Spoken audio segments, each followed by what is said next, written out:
कभी झांक कर तो देखो एक भूखे बच्चे की आंखों में।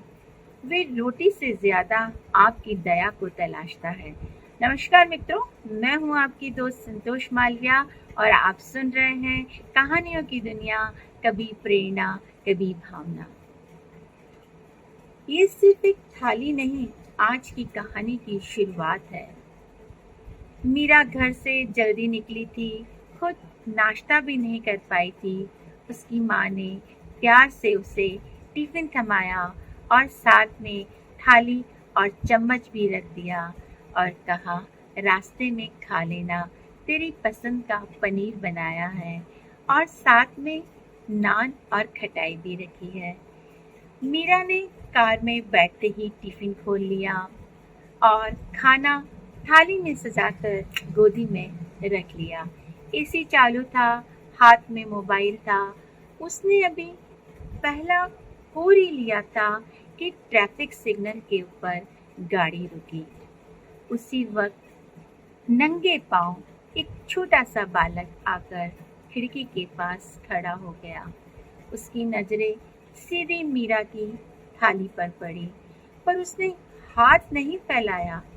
मीरा ने उसे देखा और मुंह फेर लिया।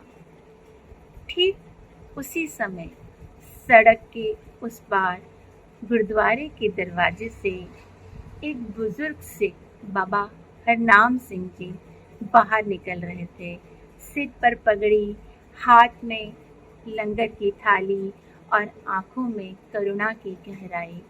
उन्होंने ये सारा दृश्य देखा, बच्चे की निगाहें, मीरा की थाली और वो मौन भूख। उन्होंने स्नेह भरे स्वर में आवाज लगाई, आजा पुत्र, इधर आजा। बच्चा चौंक गया और उनकी ओर देखने लगा और फिर दौड़ता हुआ उनके पास पहुंच गया।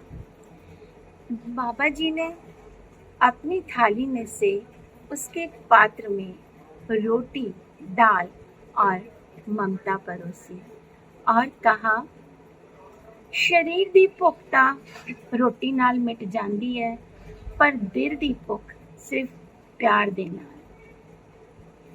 बच्चा चुपचाप खाना लगा, लेकिन दूर खड़ी मीरा उससे पहली बार अपनी भरी हुई थाली बहुत भारी लग रही थी। मीरा कार से उतरी और बाबा जी के पास आई। थाली हाथ में लेकर बोली, बाबा जी, क्या मैं ये सेवा कर सकती हूँ?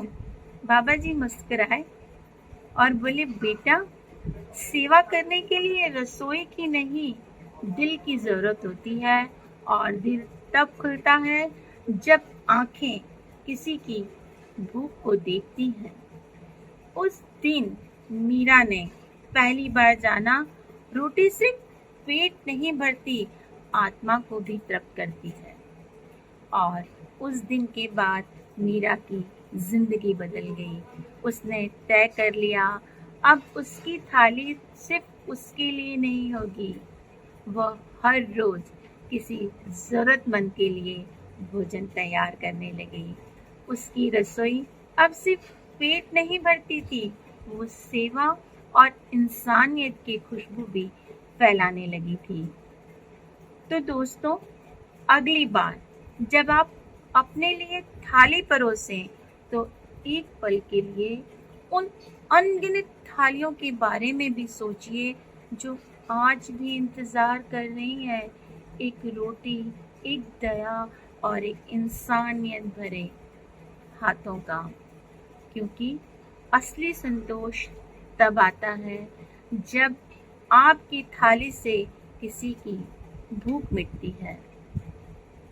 दोस्तों, अगर मेरी ये कहानी आपके दिल को छू गई हो या आपकी रूह तक कोई सरसराहट पहुंची हो, तो कृपया इसे लाइक करें, शेयर करें और चैनल को सब्सक्राइब करें। मैं फिर लौटूंगी कहानियों की दुनिया में, कभी प्रेरणा बनकर तो कभी भावना बनकर। धन्यवाद।